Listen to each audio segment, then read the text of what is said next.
Joo, pientä linnunlaulua kuuluu jossain taustalla, vaikka ei ole kuulolaitteet päässä. Muutin mieltäni, kun olin vetänyt pari pitkää mustanmakkaralerssiä, että kun meinasin mennä kysyä lastenlasta, että pelataanko koota, mutta sitten ajattelin, että ei helvetti, kun on vetänyt 2 pitkää lerssiä mustaa makkaraa, niin kyllä se on, katsotaan uimahalliin. Siellä olisi ilmeisesti ollut illalla vielä parempi, kun siellä on joku helvetin jääkiekkoottelu tuolla Nokia-areenalla.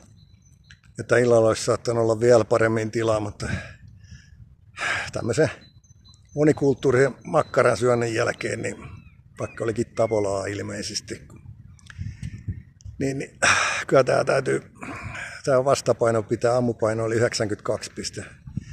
kiloa ja alkuviikosta oli 92 ja sitten taas oli välillä 93 ja risat niin 93,8, niin täytyy yrittää määrätietoisesti liikkua, jotta saadaan paino alas.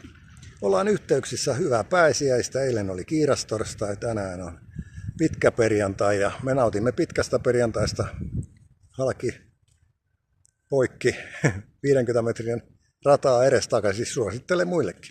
Seppo Lehta, valkoinen eduskuntavaaliehdokas Tampereen uimahalli parkkialueella ja kohta sanotaan moro ja molskis.